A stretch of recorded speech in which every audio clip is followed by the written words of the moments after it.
So write the following rationals in decimal form using theorem 1.1. So theorem 1.1 already మనం discuss చేసాం. అంటే ఇప్పుడు దీంట్లో ఫస్ట్ ప్రాబ్లం 13/25. సో దీన్ని డెసిమల్ ఫామ్లో కన్వర్ట్ చేయాలి. డెసిమల్ ఫామ్లో కన్వర్ట్ చేయాలి. ఎలా కన్వర్ట్ చేయాలి? Without performing actual division. So యాక్చువల్గా డివిజన్ చేయకుండా పెర్ఫామ్ చేయాలి. ఎలా చేయాలి? డినామినేటర్ని 2n × 5n ఫామ్లో కన్వర్ట్ చేసుకొని చేయాలన్నమాట. సో దీంట్లో ఫస్ట్ ప్రాబ్లం చూద్దాం. So first problem 13/25. So this is equal to 13/25 అంటే 5 square. సో ఆల్రెడీ డూ దిస్లో చేసినటువంటి models.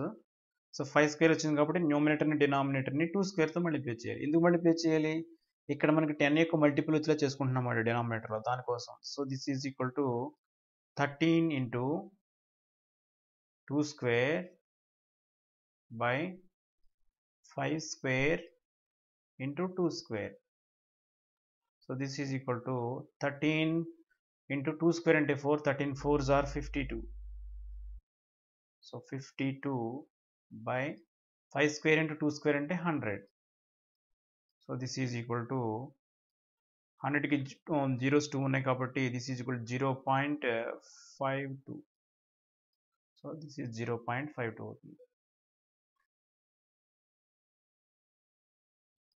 Okay, next second one 15/16. 15/16. So దీన్ని ఎలా రాసుకోవచ్చు? ఇప్పుడు మనం 15/16 అంటే 2^4.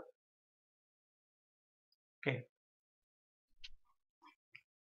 సో న్యూమినేటర్ని డినామినేటర్ని 5^4తో మల్టిప్లై చేస్తే so this is equal to 15 × 5^4.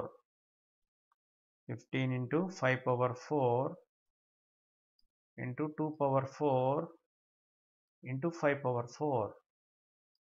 So this is equal to 15 × 5^4. 5^4 అంటే 5ని 4 టైమ్స్ మల్టిప్లై చేసుకోవాలి. 5ని 3 టైమ్స్ మల్టిప్లై చేస్తే 125. 125 5s are 625. 625 వస్తుంది. 625/10^4.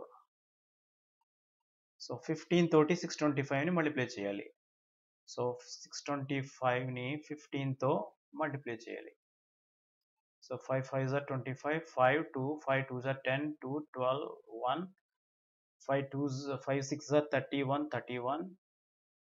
సో ఇక్కడ 5 2 6. సో యాడ్ చేస్తే so this is 9375. So this is 9375 by 10^4 అంటే 10,000.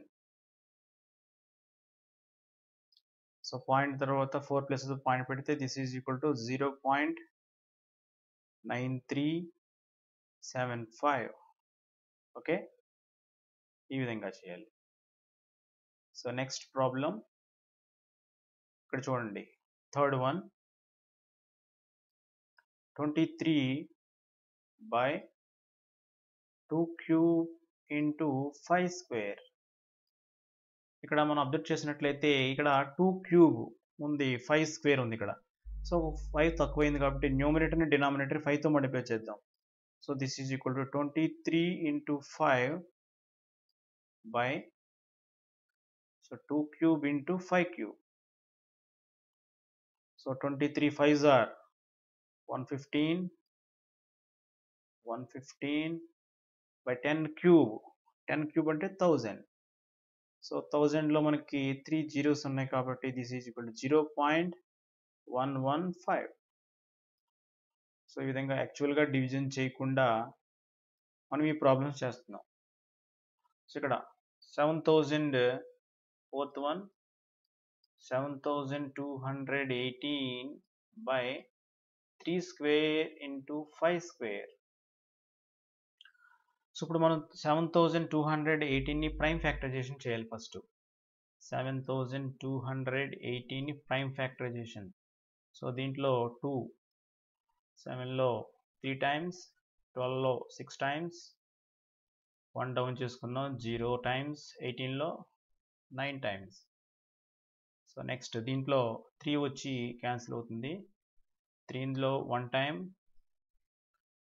2 టైమ్స్, నెక్స్ట్ 0, 3 టైమ్స్.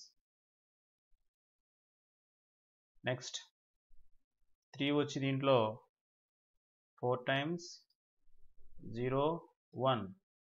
ఇక్కడ మనకి 401 వచ్చి ప్రైమ్ నెంబర్. సో ఈ ప్రాసెస్ ఇక్కడతో ఆఫ్ చేసేద్దాం. దిస్ ఈజ్ ఈక్వల్ టు ఎలా రాసుకోవచ్చు మనం, 2 into 3 into 3 into 401 by 3 square into 5 square. So ఈ 3 స్క్వేర్, ఈ 3 cancel. This is equal to 2 into 401 by 5 square.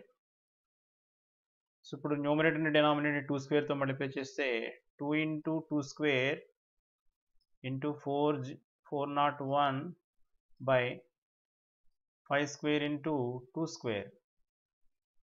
So పైన మల్టిప్లై చేసినట్లయితే that is 2 2s are 4, 4 2s are 8. So దీన్ని 8తో multiply చేస్తే 8 1s are 8, 0, 32. So 3208 by 10 square అంటే 100. So this is equal to 32.08. Okay, so fifth problem మీరు చేయండి. So next the decimal form of some real numbers are given below in each case. So ఇక్కడ real numbers అంటున్నాడు. అంటే real numbers అంటే దీంట్లో rational numbers ఉండొచ్చు, irrational numbers కూడా ఉండొచ్చు అన్నమాట. In case decide whether the number is rational or not. అది రేషనల్ కాదో డిసైడ్ చేయాలి. If it is rational and expressed in the form p by q, what can you say about the prime factors of q? Okay, ఇప్పుడు ఇక్కడ Telugu medium వాళ్ళు చూడండి ఒకసారి. కింద కొన్ని నెంబర్స్ ఇవ్వడం జరిగింది, వాస్తవ సంఖ్యలు ఇవ్వడం జరిగింది. వీటిలో ఏవి అకర్ణీయ సంఖ్యలు, ఏవి కర్ణీయ సంఖ్యలు చెప్పమంటున్నాడు. ఒకవేళ అకర్ణీయ సంఖ్యలు అయితే వాటిని p by q రూపంలో రాస్తే q గురించి నువ్వు ఏం చెప్పగలవు అని అడుగుతున్నాడు అనమాట.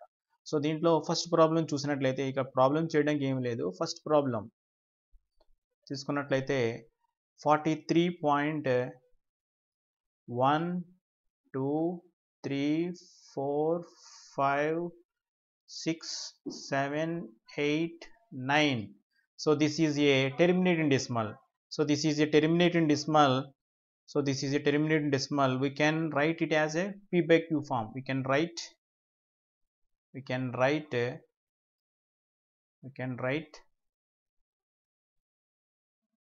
it as p by q form. p by q ఫామ్లో మనం రాయగలుగుతాము. సో q గురించి చెప్పాలి. సో మీరు అర్థం చేసుకోండి, this is a terminating decimal. therefore q is in the form of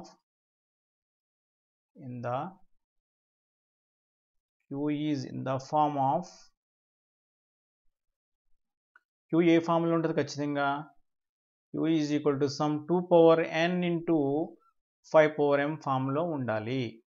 ఒకసారి అర్థం చేసుకోండి, ఇది terminating decimal. So terminating decimal కాబట్టి ఖచ్చితంగా ఇది ఏమవుతుంది, this is a rational number. కాబట్టి దీన్ని మనం ఏ ఫామ్లో రాయగలుగుతాం, every rational number can be expressed as p by q form.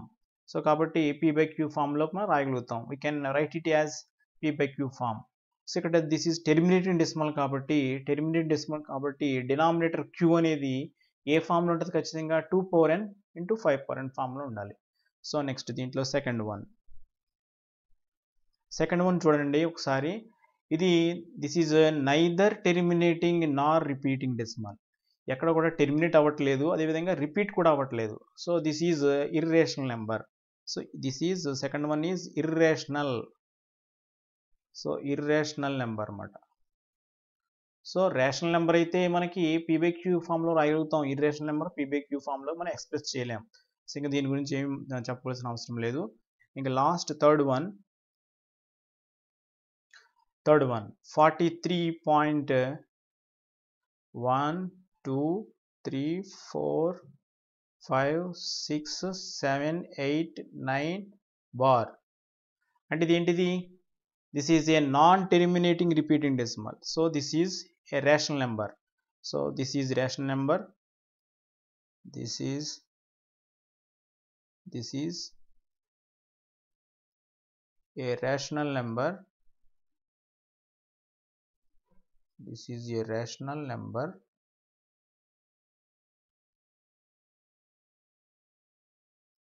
hence can be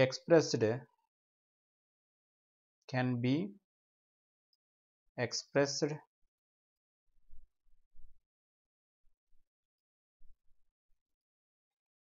in P by Q form.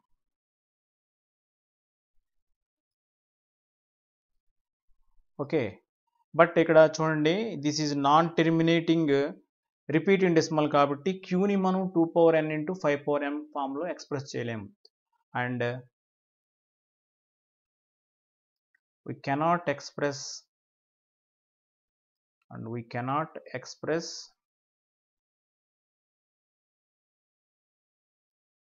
q as 2 power n into 5 power m so క్యూని మనం 2 power n into 5 power m లోకి ఆ ఫామ్లోకి మనం రాయలేమన్నమాట okay so ఇది ఈ రోమన్లోది so first one ఏంది ఏమవుతుంది మనకి this is terminating decimal అవుతుంది టెర్మినేటింగ్ అయింది కాబట్టి పీ బై క్యూ ఫామ్లో రాయగలుగుతున్నాం సో పీ బై క్యూ ఫామ్లో రాయగలుగుతున్నాం టెర్మినేటింగ్ కాబట్టి ఖచ్చితంగా క్యూ ఏ ఫామ్లో ఉంటుంది 2 power n into 5 power m ఫామ్లో ఉంటుంది సో సెకండ్ వన్ వచ్చి this is non terminating repeating decimal కాబట్టి this is an irrational number so ఇంకా మనం పీ బై క్యూ గురించి మాట్లాడుకోవడానికి అవకాశం లేదు next third one okay so this is non terminating repeating decimal so this is a rational number terminating అవ్వదు కానీ repeating అవుతూ ఉంటాయి decimals so this is a rational number hence can be expressed in p by q form and we can not express q as 2 power n into 5 power n కానీ క్యూని 2 power n into 5 power n ఫామ్లో express చేయలేము so ఒక important statement ఇక్కడ let p be a prime number if p divides a square where a is a positive integer then p divides a so చాలా important statement p అనేది ఒక ప్రధాన సంఖ్య P అనేది ఏ స్క్వేర్ని భాగిస్తే పీ ఖచ్చితంగా ఏను భాగిస్తుంది అని ఒక స్టేట్మెంట్ ఈ స్టేట్మెంట్ మనం ఎక్సర్సైజ్ 1.4లో చేయబోయే ప్రతి ప్రాబ్లంకి చాలా యూజ్ అవుతుంది అన్నమాట ఇది సో దీన్ని బేస్ చేసుకునే అందులో ఒక స్టెప్ అనేది ఉంటుంది సో ఈ స్టేట్మెంట్ చాలా ఇంపార్టెంట్ సో దీని మీనింగ్ ఏంటి ఒకసారి మనం చూద్దాం if p divides a square so then p divides a for example ఇప్పుడు మనం చూద్దాం 2 divides so 2 divides 4 అవునా కదా సో 4ని మనం ఎలా రాసుకోవచ్చు 2 స్క్వేర్ అని రాసుకోవచ్చు కదా సో ఇక్కడ p వాల్యూ వచ్చి 2 సో బాగా అబ్జర్వ్ చేయండి p అనేది ఒక ప్రైమ్ నెంబర్ అవ్వాలి సో p అనేది ప్రైమ్ నెంబర్ అవ్వాలి సో ఇక్కడ 2 అనేది ప్రైమ్ నెంబర్ సో 2 డివైడ్స్ 4 2 అనేది 4ని డివైడ్ చేస్తుంది అంటే ఈ 4ని ఎలా రాసుకోవచ్చు మనం 2 స్క్వేర్ అని రాసుకోవచ్చు అంటే ఇక్కడ p ప్లేస్లో ఎంత ఉంది p ఈజ్ ఈక్వల్ టు 2 మాట ఇక్కడ అదేవిధంగా ఏ స్క్వేర్ ఏ ప్లేస్లో 2 ఉంది సో ఏ ప్లేస్లో 2 ఉంది సో ఇప్పుడు p అనేది అంటే 2 అనేది 4ని డివైడ్ చేస్తుంది కాబట్టి 2 డివైడ్స్ దేని డివైడ్ చేయాలి ఏం డివైడ్ చేయాలి ఏ అంటే ఇక్కడ 2 సరిపోయింది సరిపోలేదా సరిపోయింది సో ఇంకో ఎగ్జాంపుల్ తీసుకుందాం so p is equal to sir నేను 5 తీసుకుంటున్నాను సో p డివైడ్స్ 25 సో 25ని 5 డివైడ్ చేస్తుంది సో ఇప్పుడు 25ని ఎలా రాసుకోవచ్చు మనం 5 స్క్వేర్ అని రాసుకోవచ్చు సో ఇక్కడ p వాల్యూ వచ్చి 5 ఏ వాల్యూ వచ్చి 5 అవుతుంది సో ఇప్పుడు ఆటోమేటిక్గా ఏమవుతుంది p డివైడ్స్ అంటే 5 డివైడ్స్ అంటే 5 డివైడ్స్ 25 అయితే 5 divides must and should divides 5 so ఇది ఈ స్టేట్మెంట్ మీనింగ్ సో అయితే ఇక్కడ ఈ p అనేది ప్రైమ్ నెంబర్ తీసుకోవాలి, వేరే నెంబర్ తీసుకోకూడదు. If let p be a prime number, if p divides a square then p divides a. చాలా ఇంపార్టెంట్ ఇది. నెక్స్ట్ మనకి ప్రాబ్లమ్స్లో చాలా యూజ్ అవుతుంది. Okay, so next do this. Verify the statement proved above for p is equal to p is equal to 5.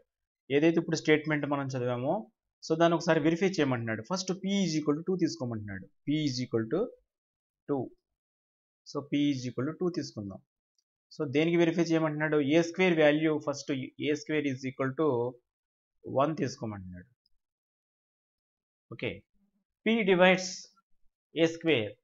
So 2 వచ్చి 1 divide చేస్తుందా? చేయదు. So ఇక్కడ ఈ స్టేట్మెంట్ మనకి 1 దగ్గర ఫెయిల్ అయింది, తీసేయండి. నెక్స్ట్ ఏ స్క్వేర్ వాల్యూ వచ్చి సార్ మనం ఏం తీసుకుందామంటే a square is equal to 4 తీసుకుందాం. Yes, p divides a square. Yes, so p divides a square ఇక్కడ సరిపోయింది. అంటే ఇప్పుడు p డివైడ్స్ ఏ స్క్వేర్ కాబట్టి p డివైడ్స్ ఏ అవుతుందా? అవదా? అవుతుంది. So p divides a. So a అంటే 4 నెలలు రాసుకోవచ్చు, మనం 2 స్క్వేర్ అని రాసుకున్నాం అనుకోండి. p divides 2. So p is equal to 2, A square is equal to 4 అయినప్పుడు ఈ 4ని 2 స్క్వేర్ అని రాసుకున్నట్లయితే p డివైడ్స్ ఏ స్క్వేర్ అయితే p డివైడ్స్ ఏ వచ్చిందన్నమాట. సో ఏ వాల్యూ ఇక్కడ మనకి 2 అవుతుంది కాబట్టి. ఓకే, నెక్స్ట్ ఈసారి ఏ స్క్వేర్ ఈజ్ ఈక్వల్ టు 9 తీసుకుందాం. సో 2 అనేది 9 డివైడ్ చేస్తుందా? చేయదు. సో ఇక్కడ మనకి దీంతో పని లేదు. నెక్స్ట్ 25 తీసుకుందాం. A square is equal to 25. So 25 కూడా డివైడ్ చేయదు. సో ఈ కూడా మనకి అవసరం లేదు. Next a square is equal to 36. Yes, so p is equal to 2 అనేది 36ని డివైడ్ చేస్తుంది కాబట్టి సో p డివైడ్స్ 36 నెల రాసుకోవచ్చు, మనం 6 స్క్వేర్ అని రాసుకోవచ్చు. 36ని మనం 6 స్క్వేర్ అని రాసుకోవచ్చు. అంటే ఏ వాల్యూ అంత ఇక్కడ 6 మాట. So p divides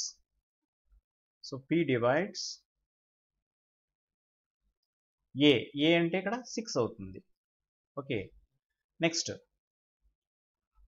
49. So a square is equal to 49 తీసుకున్నట్లయితే సో 49ని 2 డివైడ్ చేయదు, తీసేయండి. Next 64. Yes, a square value 64. So p is equal to 2. So p అనేది 2 అనేది 64ని డివైడ్ చేస్తుంది. సో ఖచ్చితంగా p అనేది 64 అంటే ఎలా రాసుకోవచ్చు మనం? 8 స్క్వేర్ అని రాసుకోవచ్చు. 8 square. So p divides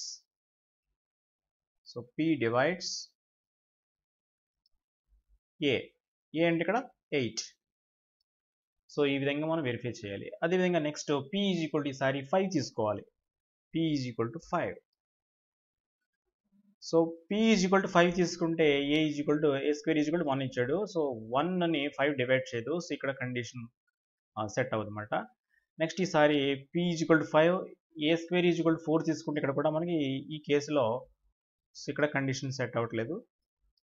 next ఈసారి 9 అవ్వట్లేదు. సో ఇక్కడ p ఈజ్ ఈక్వల్ టు 5 తీసుకున్నప్పుడు ఇక్కడ సరిపోతుంది చూడండి. p ఈజ్ ఈక్వల్ టు 5 తీసుకుంటున్నప్పుడు p అనేది ఏ స్క్వేర్ డివైడ్ చేస్తుంది, 25 డివైడ్ చేస్తుంది. 25 ఎలా రాసుకోవచ్చు మనం? 5 స్క్వేర్ అని రాసుకోవచ్చు. It implies p divides. So a అంటే ఇక్కడ 5 కాబట్టి p divides 5. So p divides 5. ఇంకా రిమైనింగ్ కేసెస్ దీనికి కూడా సరిపోదు. సో ఈ విధంగా మనం వెరిఫై చేయాలి. ఓకే.